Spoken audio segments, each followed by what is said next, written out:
My wife laughed. "Ha, this is my second family now." While I stood there heartbroken, I said, "Congratulations." When her second family discovered she'd been married to both of us simultaneously, second place came with federal charges. I, 41 male, discovered my wife Claire, 39, has been living a complete double life for the past 4 years. We've been married for 11 years total. It started 3 months ago when Claire's phone died and she asked to use mine to call her work friend about covering her shift. She's a pharmaceutical sales rep, travels a lot for work, or so I thought. She dialed the number from memory, but forgot to close the recent calls afterward. The contact showed up as Tristan, husband, with a heart emoji. My stomach dropped. I checked her social media for my account. Nothing suspicious. But then I remembered she'd mentioned making a LinkedIn for networking a few years back. I searched for her there. 2 profiles. Claire Morrison, her maiden name, and Claire Fitzgerald, my last name. The Morrison profile listed her as regional sales director, living in a city 4 hours away. Relation status married. The profile picture, her in a wedding dress I'd never seen, standing next to a man who wasn't me. I did some digging. Tristan Morrison exists. He owns a construction company. They have a house together, found the property records online. The deed was signed 2 months after our 7th anniversary. But here's the kicker. We have 2 kids together, Lily 9 and Jacob 7. I'm a teacher, summer's off, so I'm with them constantly when school's out. How the hell was she managing another whole family? I hired a PI. Yeah, sounds dramatic, but I needed proof before confronting her. What he found was insane. Claire had another identity entirely, different social security number, stolen from someone who died as a child. The PI figured this out through some database, different driver's license, the works. She'd been traveling for work 3 to 4 days a week. Those days, she was living with Tristan and their 2 kids, twins, age 3. The logistics were actually brilliant. She'd leave Monday morning for sales calls, spend Monday, Wednesday with family number 2, then come home Wednesday night, claiming exhaustion from travel. Fridays were her admin days, working from home with us. Every other weekend she had regional meetings, really just spending weekends with them. She'd been collecting 2 insurance policies, 2 sets of tax benefits, everything. The woman was living completely separate lives. I sat on this information for 2 weeks, documenting everything. Downloaded her LinkedIn profiles, got copies of the property records, the PI's full report. I even drove to Tristan's house one Tuesday and saw her car in the driveway. Took pictures. Last Sunday she was in the kitchen making breakfast, laughing at something on her phone. I asked what was funny. "Oh, just Tristan sent me a video of the twins trying to sing happy birthday to his mom. They're at that age where everything's hilarious." She said it so casually, like she hadn't just admitted to her actual husband that she had another family. "Who's Tristan?" I asked, playing dumb. She froze for half a second, then recovered. "Work colleague. His kids are adorable." "Can I see?" She clutched her phone. "Oh, it's nothing interesting." "Claire, who's Tristan?"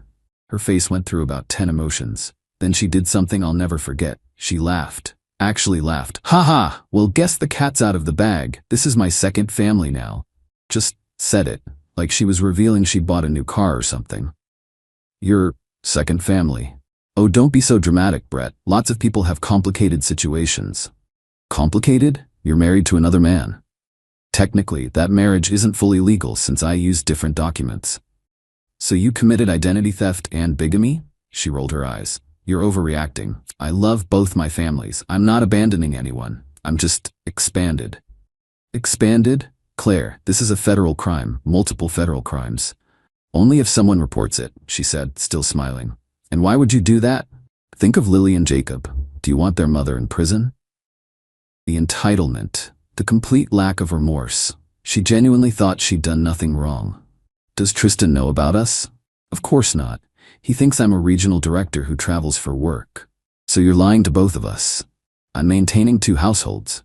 It's exhausting, actually. You could be more appreciative." I walked out, took the kids to my mother's house and told Claire we needed space.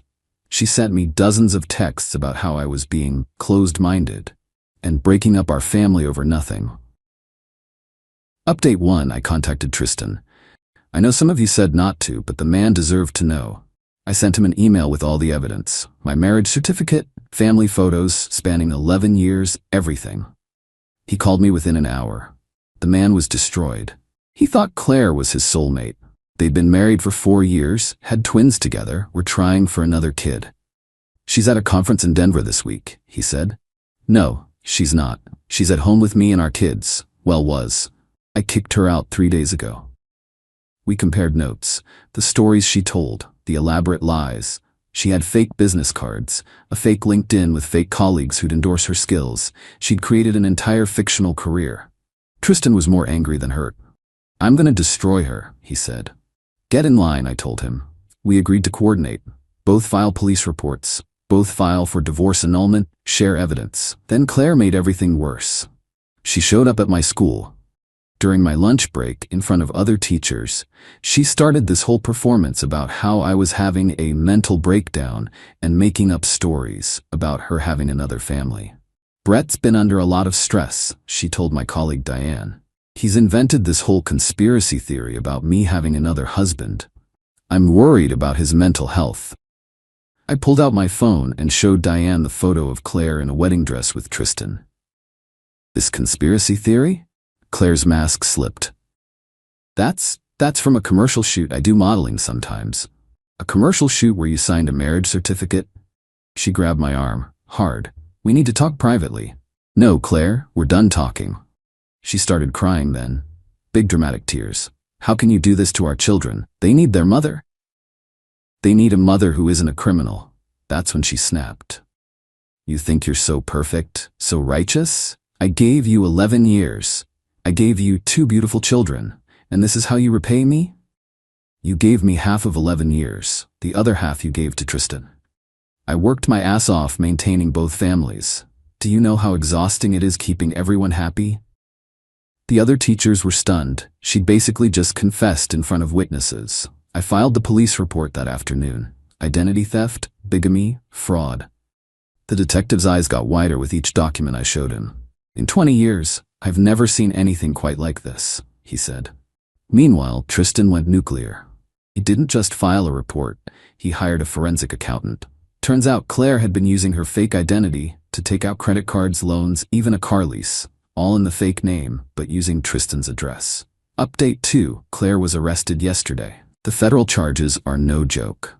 Identity theft, wire fraud, mail fraud, bigamy, tax fraud. She filed taxes under both identities and about 6 other things I can't even pronounce. But before the arrest, she tried everything to wiggle out of it. First, she went to my mother. Showed up at her house with my kids, it was her weekend, crying about how I was destroying our family. My mom, bless her, recorded the whole conversation on her phone. Claire, I made mistakes, but I never stopped loving Brett and the kids. You married another man. That's just paperwork. The heart wants what the heart wants. The law wants what the law wants too, dear.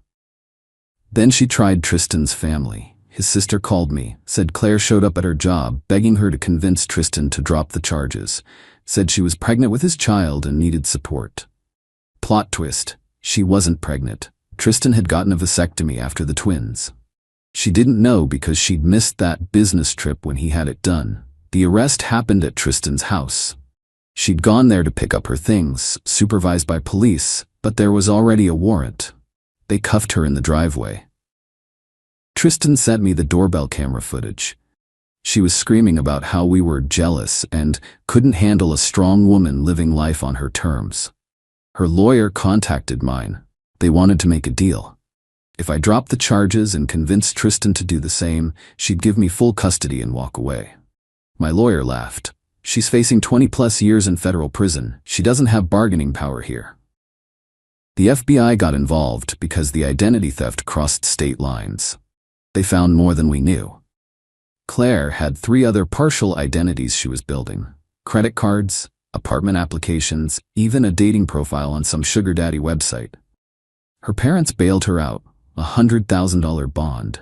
They put up their house. Then she did the stupidest thing possible. She went on Facebook Live. For 18 minutes, she ranted about how society forces women to fragment themselves and how she was a pioneer of modern relationships. She said monogamy was a patriarchal prison and she was being persecuted for loving too much.